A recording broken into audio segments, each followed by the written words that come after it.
हरे कृष्णा, राधे राधे। आप सभी का गीता क्लास में बहुत बहुत स्वागत है। ओम अज्ञानतिमिरन्धस्य ज्ञानाञ्जनशलाकया चक्षुरुन्मिलितं येन तस्मै श्रीगुरुवे नमः। गुरुवे गौरचन्द्राय राधिकायै तद्वलये कृष्णाय कृष्णभक्ताय तद्भक्ताय नमो नमः। नमो विष्णुपादाय कृष्णपृष्ठाय भूतले श्रीमद्भक्तिवेदान्त नारायणीति नामिने श्रीकृष्णलीला कथने सुदाक्षं औदार्य माधुर्य गुणनिक्षुप्तं परं वरेण्यं पुरुषमहन्तं नारायणं तं शिरसा नमामि। श्रीचैतन्यमनोभीष्टं स्थापितं येन भूतले स्वयंरूपकदा मह्यं ददाति स्वपदान्तिकम् आजानुलम्बितभुजौ कनकावदातो संकीर्तनैकपित्रो कमलायताक्षो विशाम्भरो द्विजवरो युगधरं पालो वन्दे जगत्प्रियकरो करुणावतारो। नमो महावदन्याय कृष्णप्रेमप्रदायते कृष्णाय कृष्णतन्नाम्ने गौरकृष्णे नमः। हे कृष्ण करुणा सिंधो दीनबंधो जगत्पते गोपीश गोपिका कांत राधाकांत नमस्तुते। कांचन गौरांगी राधे वृंदावनेश्वरी वृषभानुसुते देवी प्रणमामि हरिप्रिये। वाञ्छाकल्पतरुभ्यश्च कृपा सिन्धुभ्येव च पतितानां पावनेभ्यो वैष्णवेभ्यो नमो नमः। हरे कृष्ण कृष्ण कृष्ण हरे हरे हरे राम राम राम हरे हरे। हरे कृष्ण कृष्ण कृष्ण हरे हरे हरे राम राम राम हरे हरे। जय जय श्री राधे श्याम। हरे कृष्णा, राधे राधे। तो हम सभी लोग श्रीमद् भगवद गीता के दूसरे अध्याय का अध्ययन कर रहे हैं। हमने अभी तक 69 श्लोक तक कंप्लीट कर लिया था। आज हम 70th श्लोक से स्टार्ट करेंगे। तो कल भगवान अर्जुन जी के प्रश्नों के जवाब दे रहे हैं पिछले कई सारे श्लोकों में। तो भगवान स्थित प्रज्ञ व्यक्ति के विषय में बता रहे थे कि वो कैसा होता है, कैसे अपने आप को कंट्रोल, अपनी इंद्रियों को कंट्रोल में रखता है। तो कल भगवान ने बताया था कि दोनों में क्या होता है, मटेरियलिस्टिक व्यक्ति और एक आत्मसंयमी व्यक्ति कैसे रहता है। तो भगवान ने बताया था कल कि जो एक भौतिकतावादी व्यक्ति है वो मटेरियलिस्टिक ब्लिस उसमें आनंद लेता है, और एक जो स्पिरिचुअल व्यक्ति है, जो आत्मसंयमी व्यक्ति है, जो भगवत भक्ति में लगा हुआ है, वो स्पिरिचुअल ब्लिस में आनंद लेता है। और वो व्यक्ति, उसके लिए दिन वहाँ है, उसके लिए रात, जहाँ उसके लिए दिन है उसके लिए वहाँ रात है, जहाँ जिसके लिए वहाँ दिन है वहाँ उसके लिए रात, मतलब अपोजिट है। क्योंकि जो स्पिरिचुअल एक्टिविटी में इन्वॉल्व है, अपने आत्म अवस्था में जो स्थिर व्यक्ति है, वो जहाँ वो व्यक्ति आनंद लेता है वहाँ वो बिल्कुल नीरस रहता है, और जहाँ वो व्यक्ति आनंद लेता है वहाँ उसको कुछ मतलब नहीं है, उस जगह पे उसका लेना देना नहीं है। तो हम आज नेक्स्ट श्लोक लेते हैं, 70th श्लोक। आपूर्यमानं मचलं प्रतिष्ठं समुद्रमाप प्रविशन्ति यद्वत् तद्वत् कामा यं प्रविशन्ति सर्वे स शान्तिमाप्नोति न कामकामी। तो भगवान यहाँ कह रहे हैं, जो पुरुष समुद्र में निरंतर प्रवेश करती रहने वाली नदियों के समान इच्छाओं के निरंतर प्रवाह से विचलित नहीं होता और जो सदैव स्थिर रहता है, वही शक्ति प्राप्त कर सकता। वह नहीं जो ऐसी इच्छाओं को तुष्ट करने की चेष्टा करता है। तो भगवान यहाँ बता रहे हैं, जैसे समुद्र होता है, बारिश के टाइम पे जो बहुत सारी नदियाँ होती हैं उनमें जल एकदम ओवरफ्लो करने लगता है, पानी बहुत भर जाता है। फिर बाद में क्या होता है, सारी नदियों का जल जाके समुद्र में मिल जाता है, समुद्र में जाकर के सारा जल मिल जाता है। लेकिन होता क्या है, तो उससे जो समुद्र का जो जल होता है बिल्कुल भी विचलित नहीं होता, मतलब वो बिल्कुल भी उसमें कोई डिस्टर्बेंस नहीं होता, वो एकदम स्थिर रहता है। चाहे पानी कितना भी, वहाँ एक नहीं कई सारी नदियाँ इकट्ठे आकर के समुद्र में गिरती हैं, तो भी समुद्र का पानी जो है बिल्कुल वैसा का वैसा रहता है, स्थिर रहता है, उसमें कोई हलचल नहीं होती। ऐसा नहीं कि कोई भूकंप आ गया हो या कुछ ऐसे, स्थिरता बनी रहती है एकदम। तो उसी तरह से भगवान यहाँ कहना चाह रहे हैं, जो आत्म संयमी व्यक्ति है, जो कृष्ण भावनामृत में स्थिर है, जो ये प्रैक्टिस कर रहा है, तो उसकी भक्ति का जो समुद्र है वो इतना विशाल हो जाता है, भक्ति रूपी समुद्र वो एकदम विशाल हो जाता है, जिसमें छोटी मोटी डिज़ायर या जो कामनाएं हैं वो यदि उसमें प्रवेश भी करती हैं तो उन्हें विचलित नहीं करती, उस व्यक्ति को बिल्कुल भी विचलित नहीं करती।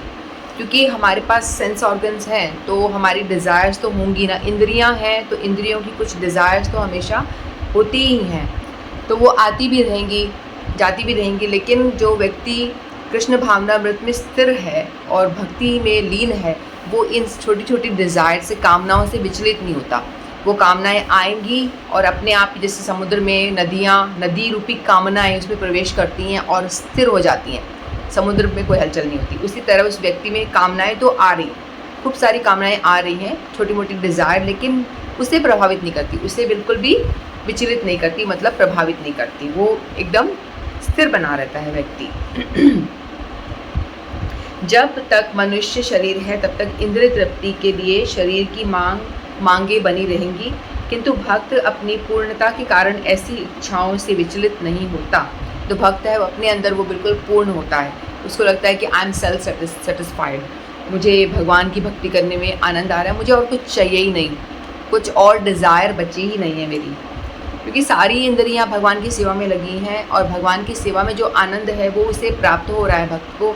तो बाकी कुछ मटीरियल डिज़ायर कुछ लेना देना है ही नहीं उसका, क्योंकि मटीरियल जो डिज़ायर है वो हमारी शरीर तक ही संबंधित रहता है, और जो स्पिरिचुअल ब्लिस जो एक भक्त को मिल रहा है वो हमारी आत्मा से कनेक्टेड होता है, आत्मा के बल पे जो कनेक्टेड है और उनको वो आत्म आनंद मिल रहा है, आत्म तुष्टि उसे प्राप्त होती है, संतुष्टि।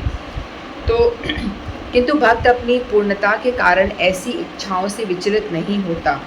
कृष्ण भावना भावित व्यक्ति को किसी वस्तु की आवश्यकता नहीं होती, क्योंकि भगवान उसकी सारी आवश्यकताएं पूरी करते रहते हैं। और जो भक्त होता है वो भगवान पे एकदम सरेंडर होता है, बिल्कुल डिपेंडेंट होता है। जैसे हम लोग जो हैं, हमारी भक्ति का समुद्र तो छोड़ो, हमारे भक्ति का एक बाल्टी भी नहीं हुई है, तो हम लोगों को लगता है कि हम अपने बल पे ही अपने आप को प्रोटेक्ट करेंगे, क्योंकि हमारा भक्ति का लेवल इतना है, बहुत ही नीचा है, निम्न है। तो हम लोग बिल्कुल भी अपने को प्रोटेक्ट करने के लिए हम अपने आप पे भरोसा करते हैं कि मेरा बेटा मेरे लिए बुढ़ापे का सहारा, मेरी बेटी बुढ़ापे का मेरा सहारा है, मेरा बैंक बैलेंस है जो मेरे को बुढ़ापे में काम आएगा, यानी जो भी मेरी प्रॉब्लम्स आएगी तो मेरा बैंक बैलेंस मुझे प्रोटेक्ट करेगा। या कोई लोग तो और जो भी कुछ पेट पाल लेते हैं वही मेरा सहारा है, कुछ भी कोई ना कोई अपना सहारा इधर उधर से ढूंढता है कि कैसे अपने आप को प्रोटेक्ट करे। लेकिन हम सबका यही हाल है, हम सब यही सब ढूंढते रहते हैं। लेकिन जो एक व्यक्ति है, जो भक्त है, जो आत्म संयमी है, वो फुल अपने आप को सरेंडर कर देता है भगवान को, और भगवान पे ही उसको भरोसा है कि वही मुझे प्रोटेक्ट करेंगे, मुझे कोई भी प्रॉब्लम नहीं आ सकती, क्योंकि भगवान मुझे प्रोटेक्ट कर रहे हैं, करते रहेंगे, आगे भी करेंगे। लेकिन हमारे अंदर इतना विश्वास होता थोड़ी ना, हमारी कोई शरणागति ही नहीं है, हम ऐसा विश्वास हमारे अंदर नहीं है। हम अपने के लिए कोई ना कोई सहारा ढूंढते हैं कि भाई बुढ़ापे में बच्चे होने चाहिए, बुढ़ापे में सहारे के लिए। लेकिन जो आत्मसंयमी है, जो सन्यासी, जो वैरागी होते हैं, उनके ना तो कोई बच्चे होते हैं ना कोई और होता है, लेकिन वो प्रोटेक्टेड है, उनके अंदर सेल्फ कॉन्टेंट रहते हैं, एकदम संतुष्ट रहते हैं कि मेरे को भगवान प्रोटेक्ट करेंगे, बिल्कुल 100% उनका ये धारणा रहती है। तो उन्हें भगवान प्रोटेक्ट करते भी हैं, क्योंकि आप जितनी निष्ठा आपकी भगवान पे होगी उतना ही निष्ठा भगवान आप पे भी शो करेंगे। जितना आप भगवान पे भरोसा करोगे, भगवान भी आप पे उतना भरोसा करेंगे। आप जितना उनसे प्रेम करोगे, वो आपसे उतना प्रेम करेंगे। ये यथा माम प्रपदन्ते तांस्ते भजाम्यहम्, एक श्लोक आगे आएगा। भगवान कहते हैं कि मैं रेसिप्रोकेट करता हूँ, मुझे जो जिस तरह से भजता है मैं भी उसको उसी तरह से भजता हूँ। हम भगवान की पूजा करते हैं, ऐसा नहीं कि भगवान उसे लेके बस हो गया, खुद ही ले रहे हैं, नहीं, भगवान भी हमारी पूजा करते हैं। पूजा करना मतलब उसी लेवल से हमको प्रोटेक्ट करते हैं, हमारे लिए हमसे प्रेम रेसिप्रोकेट करते हैं, प्रेम उल्टा लौटाते हैं हमको, कहने का मतलब ये है। तो कृष्ण भावना भावित व्यक्ति का यही प्रमाण है। इच्छाओं के होते हुए भी वह कभी इंद्रिय तृप्ति के लिए उन्मुख नहीं होता, क्योंकि वह भगवान की दिव्य प्रेमा भक्ति से तुष्ट रहता है, यानी भगवान की प्रेमा भक्ति से वो संपूर्णतया संतुष्ट रहता है। तो एक एग्जाम्पल, जैसे कि एक व्यक्ति है, उसने भरपेट खाना खा लिया, उसने बहुत सारा खाना अच्छी तरह से भरपेट खा लिया, लेकिन उसका कोई फ्रेंड है जो जानता है कि इसको छप्पन भोग खाना बहुत पसंद है, नए नए पकवान खाने का बड़ा शौकीन इंसान है ये, मतलब खाने में बहुत फूडी इंसान है। तो वो क्या करता है, जैसे उसने खा करके वो उठ गया है, लेकिन वो उसको पता नहीं है, वो एक थाली भर के लेके आया, छप्पन भोग सजा करके लेकर आया और उसको कह रहा है कि अपने दोस्त को, लो आप है ना, ये आपके लिए मैं प्रसाद भोग लाया हूँ, आप भी खाओ, भगवान का भोग है, आप इसे पाओ, आप छप्पन भोग खाओ। लेकिन जो व्यक्ति ऑलरेडी फुल है, उसने खाना खा लिया है, क्या उसका मन करेगा खाने का? वो बोलेगा नहीं नहीं बिल्कुल नहीं, मैं तो ऑलरेडी फुल हूँ, मेरे को कुछ खाने की ज़रूरत नहीं है, मैं ऑलरेडी संतुष्ट हूँ। चाहे वो उसके फेवरेट फूड ही क्यों ना हो, जो खाना चाहता है वही क्यों ना हो, लेकिन वो नहीं पाएगा क्योंकि वो ऑलरेडी वो संतुष्ट हो चुका है पा करके। इसी तरह से जो कृष्ण भावना भावी जो व्यक्ति है, जो ये स्थित प्रज्ञ व्यक्ति जो भगवान बार बार डिस्क्राइब कर रहे हैं, वो अपने में संतुष्ट होगा क्योंकि ऑलरेडी वो उसकी इंद्रियां सारी संतुष्ट हो चुकी हैं भगवान की सेवा करके। तो उसे और कुछ ज़्यादा चाहिए नहीं है, मटीरियल चीज़ों की उसे कोई आवश्यकता नहीं, क्योंकि वो आत्मा में संतुष्ट हो चुका है, उसकी आत्मा तृप्त हो चुकी है, आनंद में है और उसे किसी मटीरियल चीज़ की, भौतिक चीज़ों की ज़रूरत नहीं रहेगी। लेकिन उसे कर्म के अनुसार उसे भौतिक सुख भी मिल सकता है ना, क्योंकि उसने कुछ कर्म किया है, उसके अकॉर्डिंगली उसको कुछ मिलेंगे साधन वगैरह, लेकिन वो उससे विचलित नहीं होता, वो उसको भगवान की मर्जी समझ के ग्रहण कर लेता है और वो स्थिर रहता है, उससे फ़र्क नहीं पड़ता, बस वो भगवान की सेवा में, भक्ति में लीन रहता है। डिज़ायर, जो जिनकी ज़्यादा डिज़ायर होती है तो वो तो हमेशा विचलित रहते ही हैं, मटीरियलिस्टिक लोग हैं, कामना पूर्ति के लिए हमेशा वो लगे रहते हैं, कैसे हमारी कामना पूरी हो। क्योंकि देखो, इंद्रिय भोग में यदि लग जाओगे तो इंद्रियां कभी संतुष्ट होती नहीं है। जैसे आग में जितना भी ईंधन डालो भभकती रहेगी, कितना भी डालो वो तो जलती रहेगी। उसी तरह से इंद्रियों को कितना भी भोग दे दो वो संतुष्ट नहीं होंगी, वो हमेशा और डिमांड करेंगी, मिला और चाहिए और चाहिए। तो इंद्रियां हमेशा डिमांड उनकी कभी ख़त्म नहीं होगी, हमेशा बढ़ती रहेगी। इतना पैसा आ गया, नहीं मुझे अब और बड़ा चाहिए, मुझे इतना बड़ा घर मिल गया, बंगला चाहिए, इतना मिल गया और बड़ा चाहिए, मतलब डिमांड हमेशा बढ़ती ही रहती। इंद्रिय भोग की इच्छा कभी ख़त्म नहीं होती, बढ़ती रहती है। लेकिन उसको स्टॉप करना है तो हमको भगवान, अब इंद्रियों को भगवान से जोड़ेंगे, भगवान प्रसन्न हो जाते हैं तो हमारी इंद्रियां भी अपने आप से संतुष्ट हो जाएंगी। कहने का मतलब ये, ठीक है। तो अब हम दूसरा श्लोक लेते हैं, 71। विहाय कामान यह सर्वान पुंसां चरति निस्पृह निर्ममो निरहंकार स शांतिमधिगच्छति। तो श्री भगवान यहाँ कह रहे हैं, जिस व्यक्ति ने इंद्रिय तृप्ति की समस्त इच्छाओं का परित्याग कर दिया है, जो इच्छाओं से रहित रहता है और जिसने सारी ममता त्याग दी है और अहंकार से रहित, वही वास्तविक शांति को प्राप्त कर सकता है।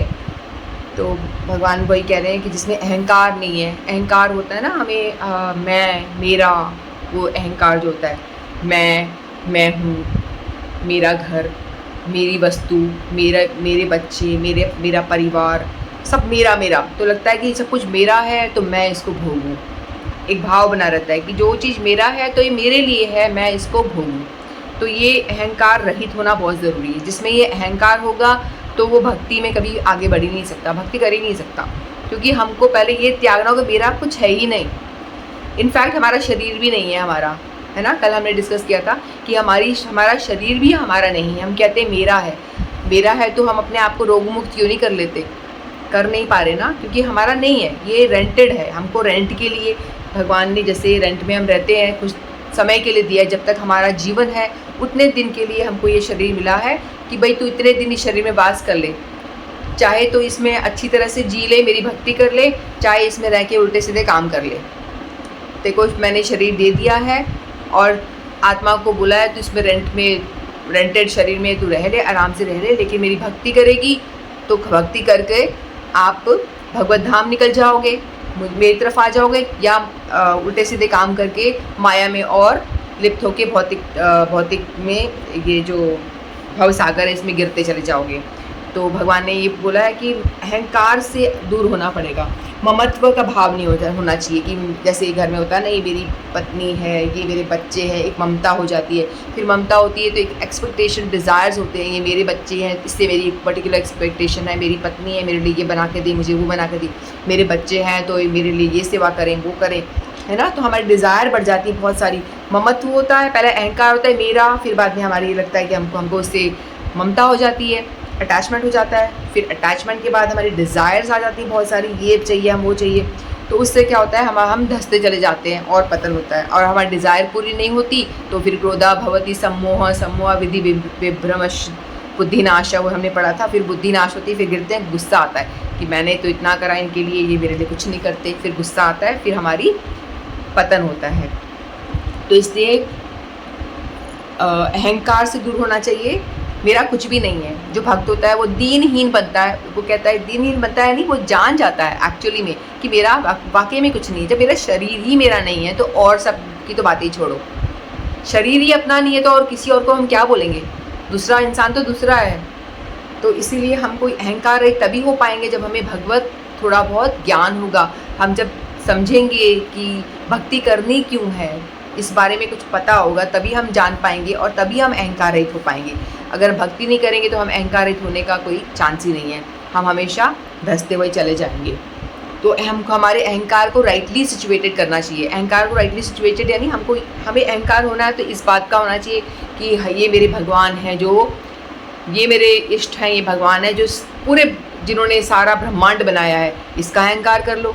ये मेरे गुरुदेव हैं, कितने बड़े हैं, देखो कितने पहुँचे हुए हैं, इन्होंने अपनी इंद्रियों को वश में करा हुआ है, ये मेरे गुरु हैं, ये अभिमान कर लो। करना है तो राइट जगह पे करो, और मैं उनका शिष्य हूँ, बहुत बड़ी बात है, मेरे लिए प्राउड की बात है, इसमें अभिमान कर लो। तो अभिमान को भी राइटली सिचुएटेड करना है कि हमें कहाँ अभिमान करना है और कहाँ अभिमान नहीं करना। वैसे ही क्रोध कहाँ करना है, कहाँ नहीं करना है, ये सारी बातें, सभी चीज़ों को हम भगवान की सेवा में यूज़ कर सकते हैं। क्रोध भी ऐसा होता है जब कोई हमारे गुरु के विषय में उल्टा सीधा बोले, भगवान के विषय में कोई गलत बोले, तो वहाँ हमको क्रोध करना चाहिए। तो क्रोध भी एक भक्ति बन जाती है कि आप सही जगह क्रोध कर रहे हो। तो हम अपनी मोह माया, ये सब जो हमारे जिस अटैचमेंट का कारण है, उसको हम सही जगह इस्तेमाल करके डिटैच हो सकते हैं इन सब चीज़ों से। तो भगवान यहाँ बता रहे हैं कि जिस व्यक्ति निष्प्रह होने का अर्थ है इंद्रिय तृप्ति के लिए कुछ भी इच्छा ना करना। दूसरे शब्दों में कृष्ण भावना भावित होने की इच्छा वास्तव में इच्छा शून्यता या निष्प्रह यानी नो अटैचमेंट, नो इच्छा, नो डिज़ायर्स, ये होता है। तो इस शरीर में मिथ्या ही आत्मा माने बैठे हैं, शरीर संसार की सभी वस्तु में काल्पनिक स्वामित्व रखे और श्री कृष्ण के नित्य दास। हमको अपना स्वामित्व बना बैठे, नहीं मेरा घर है, मेरी ज़मीन है, इससे दूर हटना पड़ेगा और हर चीज़ों का कारण भगवान को मान के और अपने आप को भगवान का दास समझना चाहिए हमें कि सभी हमारे घर के स्वामी हमारे भगवान, जो भी चीज़ हमारे पास में, हमारे शरीर के भी स्वामी हमारे भगवान, हमारे जो भगवान ने हमारे पत्नी बच्चे दिए हैं वो भी उनको इस रूप में देखना चाहिए, ये भी भगवान के सेवक सेविका हैं, इसीलिए मैं इनकी सेवा करूँगा या करूँगी, क्योंकि ये भगवान के ही सेवक सेविका हैं, मेरे लिए नहीं है, ये मेरी सेवा के लिए नहीं है, सभी लोग भगवान की सेवा के लिए। ऐसा भाव होना चाहिए और इस भाव से हम ऐसे चलेंगे तो हम भक्ति में प्रोग्रेस करेंगे। तो अर्जुन आत्मतुष्टि के लिए युद्ध नहीं करना चाहता था। उसको लग रहा था ना पहले कि मेरे सबको क्यों मारूं, खुद के शरीर के सेटिस्फैक्शन के लिए था, खुद की मोह के लिए, खुद के अहंकार के लिए। लेकिन बाद में जब वो भगवान की बातें सुनते हैं तो कहते हैं कि ठीक है, भगवान चाहते हैं तो मैं लड़ता हूँ। तो उसका लड़ना जो हो गया भक्ति होगी, क्योंकि भगवान की वाणी का उन्होंने मान किया, भगवान ने जो कहा उनकी इच्छा का मान करके वो युद्ध करेंगे बाद में, लास्ट में। तो वह पूर्ण रूप से कृष्ण भावना भावित हो गया और उनसे युद्ध किया, क्योंकि कृष्ण चाहते थे कि वह युद्ध करे, इसीलिए उन्होंने युद्ध करा, अन्यथा वो नहीं करते युद्ध। तो प्रत्येक जीव कृष्ण का अंश स्वरूप है। हमें ये जानना समझना चाहिए कि सभी जो जीव है कृष्ण पूर्ण है, हम अंश मात्र हैं। जैसे भगवान सूरज है, सूरज की छोटी छोटी चिंगारियां हैं, आग की चिंगारियां हैं, वैसे हम चिंगारियां अंश मात्र हैं। और जीव की शाश्वत स्थिति कभी ना तो कृष्ण के तुल्य होती है ना बराबर हो सकती है। भगवान की बराबरी हम कर ही नहीं सकते, बराबरी छोड़ो, हम उनके तुल्य कुछ भी मतलब बराबरी और उनके सोच भी नहीं सकते। इस प्रकार कृष्ण भावना मत का यह ज्ञान ही वास्तविक शांति का मूल सिद्धांत है। जिसको ये ज्ञान हो जाएगा तो तो वो किसी चीज़ पे अपना स्वामित्व नहीं दिखाएगा, कोई भी वस्तु पे ये मेरा मेरा ऐसा नहीं करेगा, ऐसा नहीं करेगा। जब उसको मालूम रहेगा सब चीज़ भगवान की है, सभी जो जीव हैं, लोग हैं, सब कुछ जो दिख रहा है सब भगवान का है, तो उसमें स्वामित्व वाली भावना आएगी ही नहीं। नहीं आएगी तो अहंकार नहीं होगा, अहंकार नहीं होगा तो वो सुख रहेगा, सुखी रहेगा, कोई ममता नहीं होगी, कोई इच्छाएं डिज़ायर नहीं होगी। इस तरह से वो एक स्थिर प्रज्ञ इंसान, जो आत्मसंयमी जो व्यक्ति, वैसे बन के वो आराम से रह पाएगा। तो अब हम इस चैप्टर का आखिरी श्लोक ले रहे हैं। ये जो दूसरा अध्याय था बहुत ही बड़ा है, इसमें 72 श्लोक्स हैं और इस पूरा भगवत गीता का सार है। इसमें जो भगवत गीता में जो बातें बताई हुई है ना, इसका सिनॉप्सिस है, मतलब सार रूप में बता दिया कि क्या क्या बातें होंगी इसमें, आगे गीता में क्या क्या बातें होंगी, और इसका डिस्क्रिप्शन, डिटेल डिस्क्रिप्शन दिया हुआ है। तो हमने सिनॉप्सिस पढ़ लिया कि मतलब ये कह लो कि इंडेक्स देख लिया कि आगे हम क्या क्या पढ़ने वाले हैं। अब लास्ट श्लोक हम ले लेते हैं। एषा भ्रामी स्थिति पार्थ नैनां प्राप्य विमुह्यति स्थित्वास्य मन्तकाले अपि ब्रह्म निर्वाण गच्छति। तो श्री भगवान कह रहे हैं ये आध्यात्मिक तथा ईश्वरीय जीवन का पथ है जिसे प्राप्त करके मनुष्य मोहित नहीं होता। यदि कोई जीवन के अंतिम समय में भी इस तरह स्थित हो तो वह भगवत धाम में प्रवेश कर सकता है। तो भगवान यहाँ बता रहे हैं, भगवान ने बहुत सारी बातें बताई, फिर कहा कि कैसे हम अपनी इंद्रियों को कंट्रोल करना, ये सारी बातें भगवान ने बताई हमको। स्थित प्रज्ञ व्यक्ति कैसा होता है, फिर मनुष्य कृष्ण भावनाव्रत या दिव्य जीवन को एक क्षण में प्राप्त कर सकता है और हो सकता है कि उसे लाखों जन्मों के बाद में भी प्राप्त ना हो। जो प्रयास करेगा उसे प्राप्त हो जाएगा, जो भगवत भक्ति में लगेगा, जो हरि नाम करेगा और जो भी भगवत गीता में कहा गया उसके अनुसार चलेगा तो भगवान को अवश्य ही पाएगा। और जो नहीं उस और चलेगा, जिस और भगवान बैठे हैं उस और वो नहीं चल के उसके अपोजिट डायरेक्शन में चलेगा, यानी सारे काम जो भगवत गीता में कहा गया उसके उल्टे करेगा, तो उसको लाखों जन्म हो जाएंगे तो भी वो यहीं पड़ा रहेगा, वो भगवत धाम को नहीं जा पाएगा, क्योंकि वो प्रयास ही नहीं कर रहा है। प्रयास करोगे, इच्छा होगी करने की तभी करोगे। इच्छा तभी होगी जब हम श्रवण करेंगे, जब हम सुनेंगे बार बार अपने गुरु वर्गों से कि हमें क्या करना है। भगवत गीता में देखो कितनी बातें रिपीट करी हुई हैं, है ना। एक ही चीज़ को सिर्फ मैं पूछती हूँ, हज मैंने पूछा कल कैसा, मतलब क्या एक ही चीज़ तो बोल रही हो रोज, एक ही चीज़ तो है। अरे तो एक ही चीज़ है, क्योंकि भगवान एक ही चीज़ बार बार बताना चाह रहे हैं, रिपीट करवा रहे हैं, इसलिए क्योंकि हमारी बुद्धि जो है बहुत मोटी है, इसमें चीज़ें नहीं घुसती है, आसानी से घुसती नहीं है। हमें कोई चीज़ याद करनी होती है तो हम बचपन में भी हम पढ़ाई करते थे तो कैसे याद करते, श्लोक लर्न करना है तो रिपीटेशन चाहिए। अभी हम जैसे श्लोक ऑफ द वीक ले रहे हैं, हम बार बार रिपीट कर रहे हैं ताकि हमको वो मेमोराइज हो जाए, लर्न हो जाए। तो चीज़ें हमारे दिमाग में नहीं बैठेंगी जब तक कि हम उनको बार बार नहीं पढ़ेंगे और सुनेंगे और दिमाग में उतारने की कोशिश करेंगे, हम समझेंगे नहीं। इसीलिए भगवान भी बार बार चीज़ों को घुमा फिरा के रिपीट कर रहे हैं ताकि हम जैसों के दिमाग में घुस जाए, क्योंकि हम मूर्ख हैं, कुछ नहीं हमारे अंदर घुसता, इसीलिए भगवान रिपीट कर रहे हैं और बार बार समझाने का यही प्रयास कर रहे हैं। तो भगवान ये कह रहे हैं जो व्यक्ति स्थित प्रज्ञ है, जो आत्म संयमी है, जिन्होंने अपनी इंद्रियों को वश में कर रखा है, सारी इंद्रियों को भगवान की सेवा में लगा रखा है, वो व्यक्ति कृष्ण भावनामृत में है तो उसको भगवत धाम वैकुंठ की प्राप्ति अवश्य ही होगी। भगवान कह रहे हैं नहीं जो करेगा प्रयास वो यहीं पड़ा रहेगा, लाखों जन्म लेता रहेगा लेकिन वो यहीं पड़ा रहेगा। इसीलिए जैसे खटवांग महाराज ने अपनी मृत्यु के कुछ मिनट पूर्व कृष्ण के शरणागत होकर ऐसी जीवन अवस्था प्राप्त कर ली। एक खटवांग महाराज की कोई कथा होगी जिसमें कि उनको बताया गया कि आपकी मृत्यु होने वाली थी, उन्होंने लास्ट मोमेंट पे एकदम अपने इंद्रियों को वश में कर लिया और पूरी तरह से उन्होंने भगवान का स्मरण किया। मतलब लास्ट मोमेंट में यदि वो कृष्ण भावना में भावित हो गए तो वो भगवान को पा गए, यानी भगवान के धाम चले गए, क्योंकि पूरी तरह से उन्होंने अपनी चेतना को भगवान में लगा दिया था। तो ऐसा कर पाना तो हर किसी के बस की बात नहीं है, तो हम लोगों को तो प्रैक्टिस करनी पड़ेगी, पूरी लाइफ प्रैक्टिस करनी पड़ेगी, तब जाके कहीं बात बनेगी। निर्वाण का अर्थ है भौतिकतावादी जीवन शैली का अंत। भौतिकतावादी जीवन शैली जो हमारे मटेरियल एंजॉयमेंट होता है, जो शरीर से रिलेटेड है, पूरा मटेरियल कैसे हम खुश हो पाए, मटेरियल आनंद पास है, भौतिक आनंद में कैसे हम लीन रहे। सब लोग इसीलिए लगे रहते हैं ना कि कुछ आनंद मिले, ये यहाँ जाएं, वहाँ घूमें, ये करें, सब सारा जो प्रयास होता है उनका इसीलिए होता है कि आनंद मिले। लेकिन उनको ये पता नहीं है कि आनंद तुम कहीं भी ढूंढ लो, चाहे हिल स्टेशन चले जाओ, चाहे इधर चले जाओ, उधर से 2 मिनट के लिए आपको आनंद लगेगा, लेकिन बाद में आप वो सब आपको व्यर्थ सा लगेगा। तो असली आनंद कहाँ मिलेगा वो लोगों को पता नहीं है। तो असली आनंद की प्राप्ति आपकी तभी होगी जब आप अपनी आत्मा को खुश करने का कुछ प्रयास करेंगे। और आत्मा, शरीर से जुड़े काम भौतिकतावादी कहलाते हैं, जो आत्मा से जुड़े हुए काम है वो स्पिरिचुअल एक्टिविटीज़ कहलाती है, वो भगवान से जुड़ी हुई है। वो आप इस जगत में रहते हुए, भौतिक जगत में इंद्रिय तृप्ति विषय कार्य होते हैं, आध्यात्मिक जगत में कृष्ण भावनावत विषय कार्य होते हैं। तो आध्यात्मिक जगत में हम लोग कर रहे हैं काम धाम, क्यों कर रहे हैं? ताकि हमको भगवान की धाम की प्राप्ति हो। बौद्ध दर्शन के अनुसार इस भौतिक जीवन के पूरा होने पर केवल शून्य शेष रहता है। भगवत गीता की शिक्षा इसके भिन्न है। तो भौतिकवादी जो लोग होते हैं, मायावादी लोग हैं, उन्होंने भगवान का आकार ही नहीं माना, कह रहे भगवान का कोई आकार ही नहीं, कोई रूप ही नहीं है।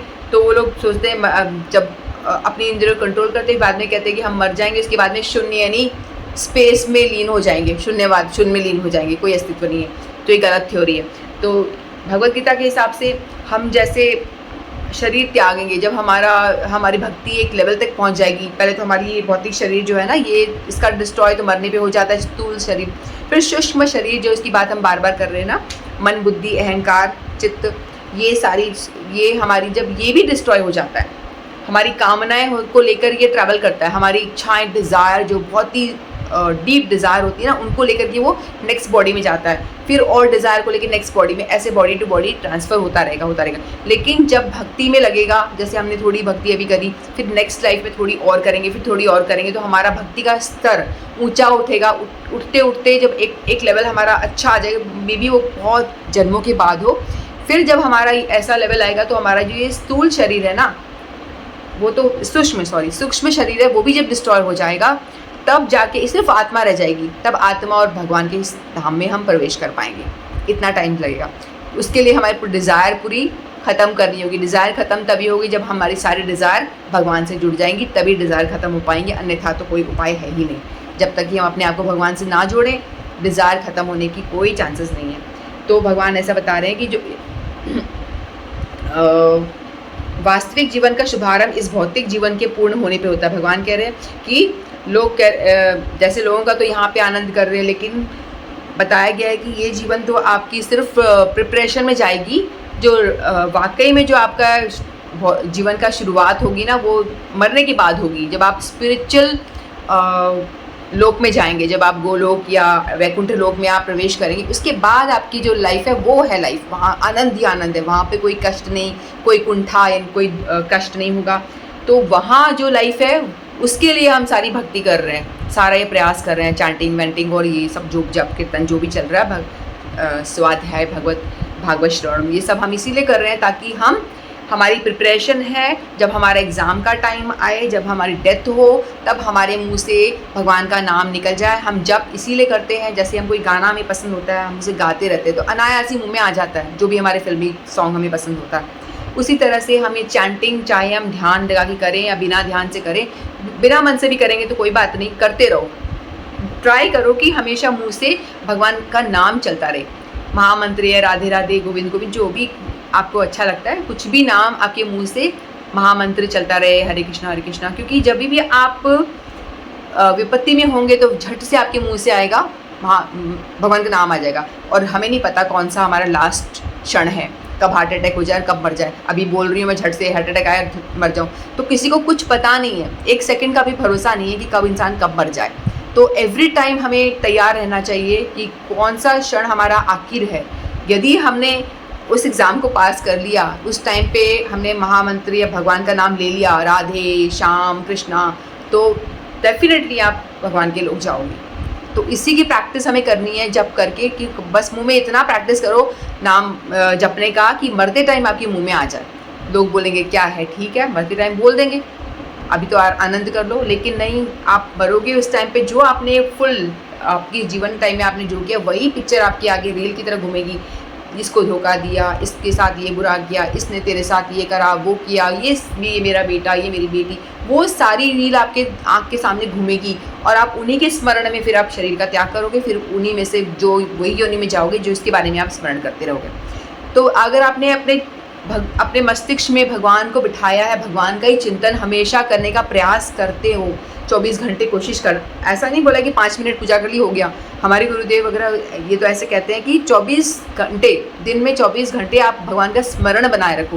पूजा पाठ मत करो, दिया बत्ती ऐसे फॉर्मल जो चीज़ें वो ना करो, वैदिक भक्ति जिसे कहते हैं वो ना करो, कम से कम भगवान का स्मरण बना रहे 24 घंटे, आपके मस्तिष्क जो है आपका भगवान जुड़ा रहे, ताकि जब मरो तब एग्ज़ामिनेशन का टाइम आए तो आप भगवान का नाम मुँह से हम सबके आ जाए, तो हम भगवत धाम में एंट्री मिलेगी, वहाँ एंट्री मिल जाएगी तो फिर आनंद ही आनंद। वहाँ पे भी यही सेवा करनी है, भगवान की सेवा में लगे रहेंगे। मतलब वहाँ पे जो देह होगा ये नहीं होता, मतलब स्पिरिचुअल आपको देह मिल जाता है।